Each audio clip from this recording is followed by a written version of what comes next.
Welcome to our deep dive Oh, cool. into Soviet partisan warfare Okay. during World War II. Right. The documents you've shared with us, specifically excerpts from the U.S. military study, the Soviet partisan movement Yeah. really paint a vivid picture Hmm. of the challenges faced by the Germans on the Eastern Front. Interesting. It's a side of the war Right. we don't always hear about. Yeah, absolutely. And what makes this perspective so fascinating Right. is that it challenges the common perception Uh-huh. of the German war machine Okay. as this perfectly oiled, unstoppable force. Mm-hmm. The reality, especially in the vast territories of the East, Right. was much more complicated. Yeah, for sure. You've mentioned this idea of the Yeah. East Right. being a different kind of battlefield. Uh-huh. Can you elaborate on that? Sure. What made this region so unique Well, and challenging for the Germans? for starters, the sheer scale of the territory Hi. was mind-boggling.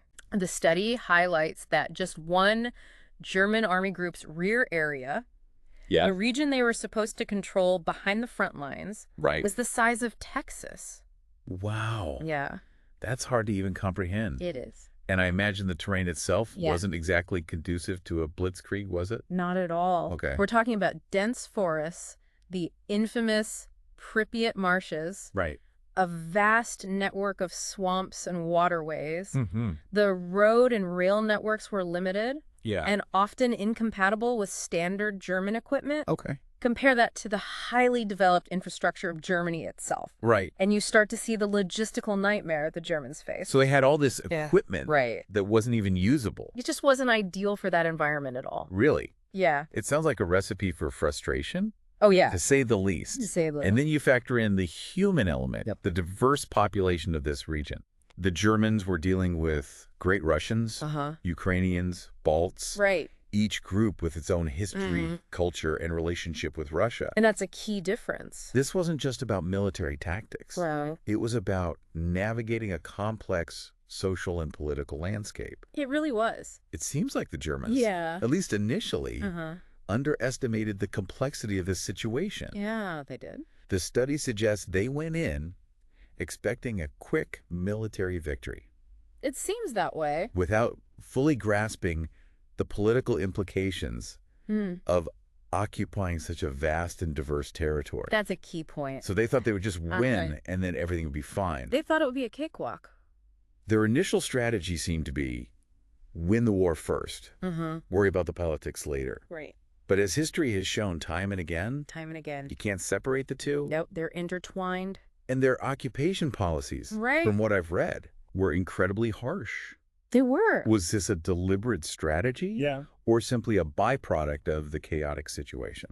The study indicates that their policies were rooted in a combination of factors. Such as? A sense of racial superiority, a belief that Slavic peoples were inherently inferior and needed to be subjugated. Wow. And there was also a pragmatic element. Okay. They needed resources, Yeah. food, labor, To keep the war machine going. to fuel their war machine and support the German population back home. So they were trying to live Yeah. off the land Yeah. in a very brutal way. It almost sounds like they were setting themselves up for failure, Yeah. alienating the local population. Uh-huh. It seems like a surefire way to fuel resistance. Precisely. Yep. And that brings us to one of the most shocking aspects of the German plan. Hmm.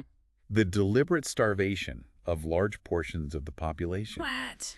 They actually calculated Oh my gosh. how many people they could afford to let starve to death. While still ensuring supplies for their troops and the German home front. Awful. It is. That's a chilling thought. It is. To view human life as just another resource to be managed. Right. It's hard to imagine how that could have possibly worked out in their favor. It didn't. Okay. This ruthless approach backfired spectacularly. It's a classic example of how a purely military mindset, Uh-huh. without consideration for the human element, Right. can lead to strategic disaster. They were too focused on the military Exactly. and not enough on the people. And the consequences were severe. By pushing the population to the brink, Right. they created the perfect conditions for the rise of the partisan movement. Exactly. When survival is at stake, Yeah. people will find ways to resist, Absolutely. even against seemingly insurmountable odds. Yeah. We often think of partisan groups as highly trained guerrilla fighters, Right. but the study suggests that in the early days, Uh-huh. many of these units were more like local defense groups. Often poorly armed and lacking formal military training. It was very much a grassroots movement. So check local people. Just trying to protect themselves and their communities. Protecting their families and communities. Exactly. From the immediate threat Yeah. posed by the occupation. They were farmers, teachers, shopkeepers, ordinary people thrust into extraordinary circumstances. And yet, despite their humble beginnings, these groups managed to evolve into a force that significantly challenged the German war effort. It's remarkable, really. How did that transformation happen? It was a gradual process. Okay. Fueled by the brutality of the occupation. So the worse it got, exactly, the stronger they became. The more the Germans ramped up their exploitation and repression, the more the partisan movement gained legitimacy and support. Former Red Army soldiers who had either escaped capture or been released brought their military experience. So they had some actual military training. Yeah, and political activists who had been operating underground even before the war. Provided organizational skills. And as the situation worsened, ordinary civilians, driven by desperation or a desire for revenge, joined the ranks. So they had all kinds of people a real mix joining up. Yeah, it was a true people's movement. It's almost like the Germans' own actions created their enemy. In many ways they did. The harsher the occupation became, the stronger the resistance grew. Yeah, it backfired spectacularly. And the study mentions a fascinating detail. Okay. The partisan movement wasn't just this scattered collection of local groups. It was becoming increasingly organized with connections to the Red Army and a sophisticated intelligence network. Exactly. So it wasn't just... They weren't just operating in isolation. Random acts of sabotage. It was a coordinated effort. It was. Aligned with the Red Army's strategic objectives. Absolutely. And this is where we see the strategic brilliance of the Soviet leadership. They recognized the potential of the partisan movement, not just as a nuisance to the Germans, but as a vital asset in their overall war effort. So they were like, okay, this is something we can really use to our advantage. As asset. Exactly. Okay. The Red Army provided training supplies and communication equipment. Wow, so they were really actively supporting them. Supporting and integrating them. Okay. They helped establish a command structure, coordinated operations, and integrated the partisan movement into their overall strategy. That raises an interesting question. Okay. How did the Germans respond to this growing threat? Well, initially their response was more the same. Brutal reprisals against civilians. Collective punishment for suspected partisan activity. So just more the same? Yeah, they doubled down on the brutality. But as the partisan movement grew stronger... and more sophisticated. Those tactics proved ineffective. They did, yeah. It seems counterintuitive almost. It does. You'd think that at some point... You would think. They would realize... that this approach was only making things worse. Driving more people into the arms of the partisans. You would think that. But the study suggests that there was a disconnect between the reality on the ground and the perception of those in command. So they weren't getting accurate information. They weren't, or they were choosing to ignore it. So they just kept thinking, this will work eventually. They clung to the belief that brute force would eventually prevail. Even though it was clearly not working. Clearly not. Ideology can be a powerful force. It's a dangerous thing. Even in the face of overwhelming evidence to the contrary. Yeah, it can blind you to reality. So how did their strategy evolve? Okay. Did they eventually adopt a more nuanced approach? They did, to some extent. Okay, so they finally started to realize. They realized they needed to be more mobile, more flexible in their operations. They formed specialized anti-partisan units. Like specific groups? Yeah, like special forces dedicated to fighting partisans. Wow. Often drawing troops away from the front lines. So they were taking troops away. Which further stretched their already thin resources. Wow, so it was just... Yeah, it was a self-inflicted wound in many ways. Making the problem even worse. It was. It sounds like they were caught in a vicious cycle. Absolutely. The harsher their countermeasures, right, the stronger the resistance became, yeah, requiring even more troops and resources to combat. Exactly. Did they ever try to address the underlying causes of the resistance? Yeah, it's a crucial point. The food shortages? Right, all the things that were driving people to the partisans. Were they ever like... Yeah. Okay, we need to win hearts and minds. Fix this. And the answer, unfortunately, is Largely no. Oh, wow. They made some half-hearted attempts at reform. Promised land ownership to farmers. Yeah. But with so many restrictions and caveats. Oh, so it wasn't real. Right. It wasn't genuine. So it was like, right. You can own the land. You can own it, but we're going to take all the grass. It felt more like a continuation of Soviet-style collectivization. Exactly. So instead of winning hearts and minds, right. they reinforced the perception that they were just another oppressive force. Just another occupying power. And this brings us to the human cost of this conflict. Yeah. Which must have been staggering. Absolutely. The study highlights the devastating impact on the civilian population. It was brutal. Forced labor drafts, economic hardship, destruction of infrastructure.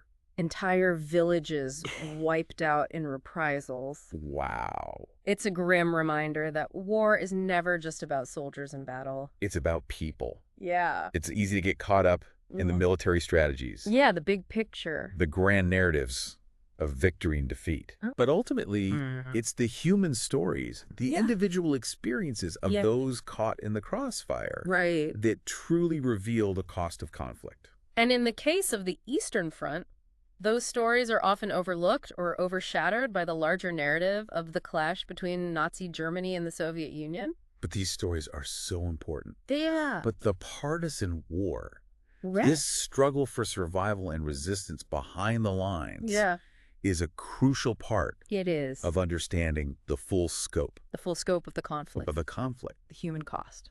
This study mentions some key turning points in the war that significantly impacted the partisan movement. Yeah. Do you want to walk us through those? Of course. The German decision to stand fast during the winter of 1941. Okay. While a tactical victory solidified their presence as an occupying force. So they won the battle. They did. But they lost something more important. The people. The support of the people. It also deepened the resentment. Yeah. Among the local population. Further fueling the partisan movement. Exactly. So a short-term military gain. That led to a long-term strategic setback. They overplayed their hand. And then came the Battle of Stalingrad. Oh, yeah. A pivotal moment in the war. A turning point. The German defeat there was a huge morale boost. Absolutely. For the partisans. It showed them that the Germans weren't invincible. And their activity increased dramatically. Yeah, they were emboldened. In the following months. Yeah, they stepped up their operations. It's interesting. It is. How a battle hundreds of miles away could have such a profound impact on the dynamics of the partisan war. Wars are complex things. It speaks to the interconnected nature of warfare. Absolutely. How events on one front can ripple out and influence the course of events elsewhere. Like throwing a stone in a pond. And for the partisans, Stalingrad was a symbol of hope. It was. A sign that the tide was turning. And that the Germans could be defeated. Okay. The study also highlights the increasing effectiveness of partisan sabotage, particularly against railroads. So they were really starting to make a difference. They were. How did that impact the German war effort? The railroads were the lifeline of the German army in the East. Okay. Transporting troop supplies and equipment over vast distances. So it was how they got everything around. Exactly. Partisan attacks on rail lines? Yeah. Disrupted those vital supply chains, causing delays, shortages. And all sorts of logistical headaches. And forcing the Germans to divert troops and resources to protect their infrastructure. Exactly. It sounds like a logistical nightmare. It was constant game of whack-a-mole. For the Germans. Trying to secure these vast stretches of railroads while facing an enemy that could strike anywhere, anytime. So they never knew where the next attack was coming from. It was incredibly frustrating for them. And it highlights the effectiveness of asymmetric warfare. Yeah. Where a smaller, less equipped force can exploit the vulnerabilities. Exactly. A larger, more conventional opponent. David versus Goliath.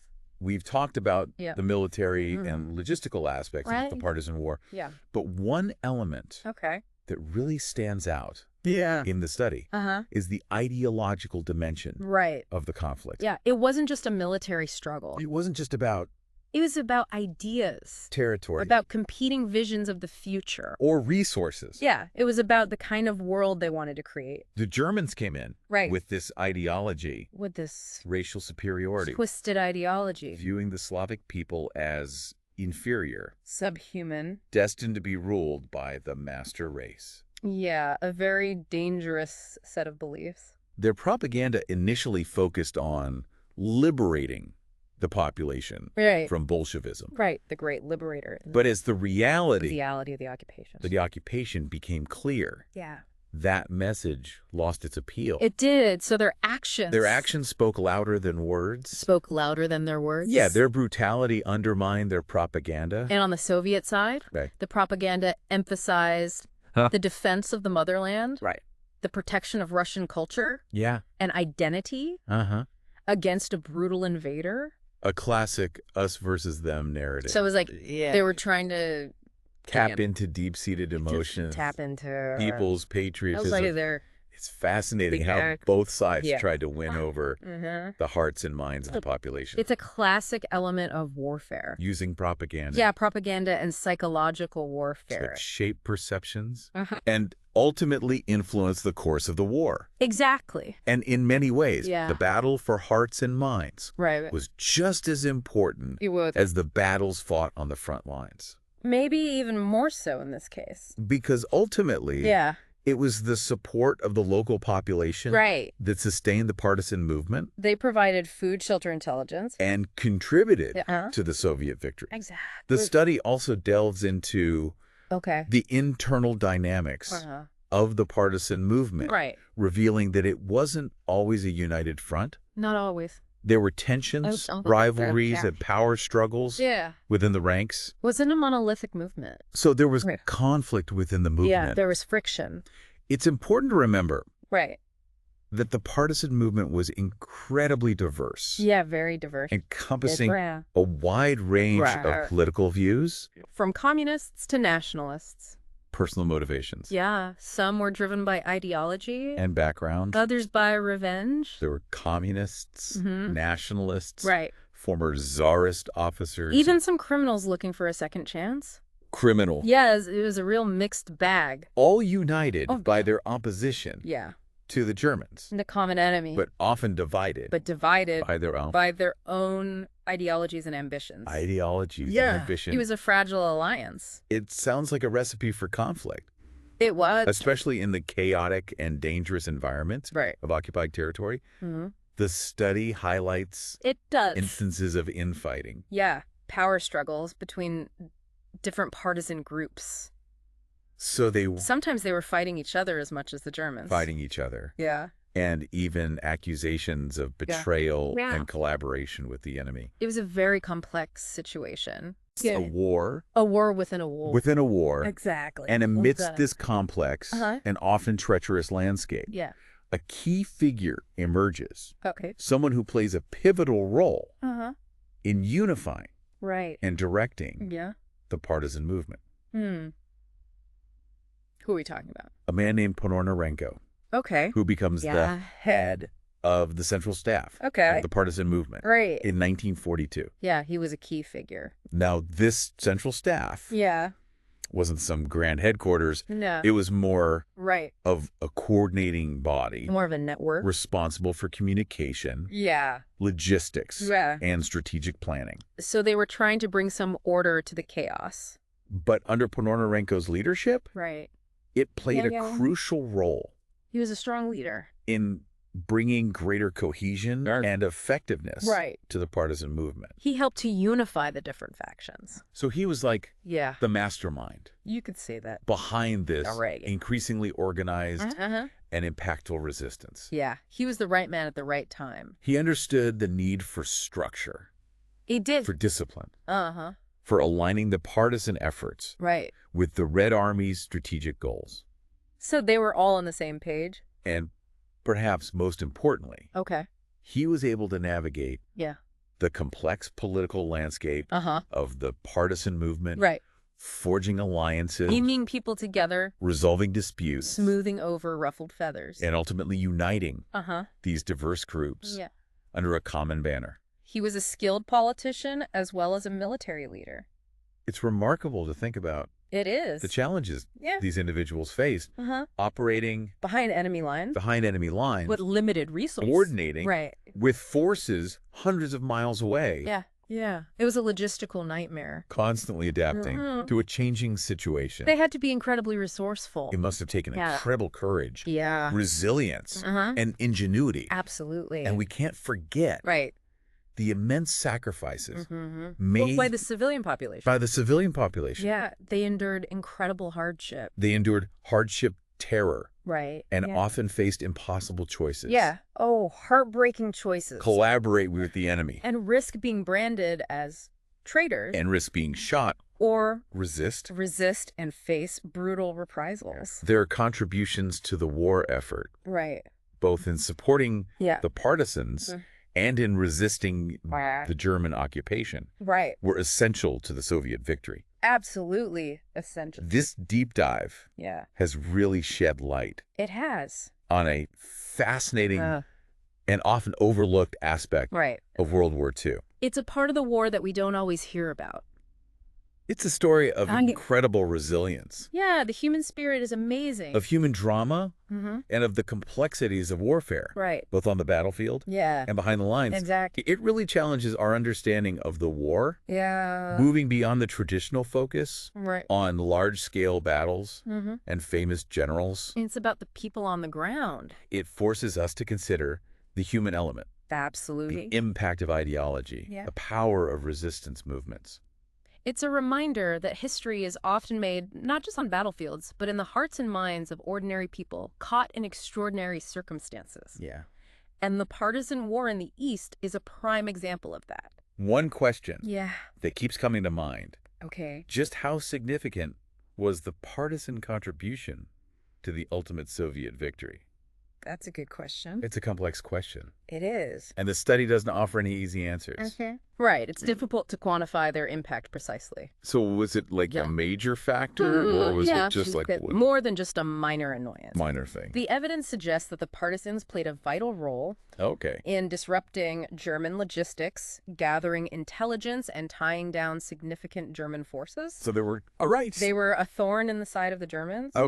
Their actions undoubtedly contributed to slowing down the German advance and to creating more favorable conditions for the Red Army's counteroffensive. So they were helping to set the stage. Setting the stage. For the Soviet victory. And beyond the tangible military impact, there's also the psychological effect. Yeah, the mental toll. The constant threat of partisan attacks. The fear of the unknown. The knowledge that even behind the lines, there was no safe haven. Exactly. Must have weighed heavily. It must have. On the minds of German soldiers and commanders. It created a sense of insecurity, of vulnerability that undermined their morale and effectiveness. They were constantly looking over their shoulder. Always wondering when the next attack would come. And on the Soviet side, the partisan movement served as a powerful symbol. A symbol of hope. Of resistance. Defiance. A rallying point for national pride. Yeah, it showed that the spirit of resistance was alive and well. And defiance. Yeah, they were fighting for their homeland. So it was a multifaceted impact. Both tangible. And intangible. And intangible. And intangible. Military and psychological. Yeah, it affected the Germans on multiple levels. And I think one of the key takeaways from this deep dive is the importance of understanding the broader context of conflict. Absolutely. It's not enough to just look. You have to look beyond the battlefield. At the military strategies and tactics. At the bigger picture. We have to consider the human factor. Political and ideological dimensions. The ideas, the beliefs, the motivations, because those things drive human behavior. The Germans' failure to grasp the complexity of the situation in the East. Their arrogance blinded them. Their reliance on brute force. And their disregard for the human element. They underestimated the power of the human spirit. Ultimately contributed. It did. To their defeat. Yeah, their own actions sowed the seeds of their destruction. And on the other hand, the Soviets' ability to tap into the power of popular resistance. To integrate the partisan movement into their overall strategy. They played their cards well. Played a crucial role. It was a key factor. In their victory. Absolutely. It's a reminder that even in the midst of a global conflict, understanding the local context. The local dynamics. The specific grievances. The specific issues And aspirations of the people caught in the crossfire Right. can be a decisive factor. It can make all the difference. You've given us a lot to think about. I hope so. I feel like we've gone beyond I think we have. just learning about a specific historical event. Yeah. And gained insights Into the nature of war itself. into the nature of warfare, Yeah. the dynamics of resistance, Yeah. and the complexities Right. of human behavior Yeah. in times of conflict. It's a fascinating topic. On that note, Okay. we'll leave you Yeah. to ponder the enduring lessons Right. of this conflict. What are the takeaways for us today? What are the long-term implications Yeah. of partisan warfare? How do we navigate That's a tough one. the complexities of occupation and resistance Yeah. in a modern context? We're still grappling with those questions. We hope this deep dive has sparked your curiosity. I hope so. And we encourage you to continue exploring these questions on your own. Just keep learning. Until next time. Yeah. Keep learning. Keep questioning and keep diving deep. Always good advice.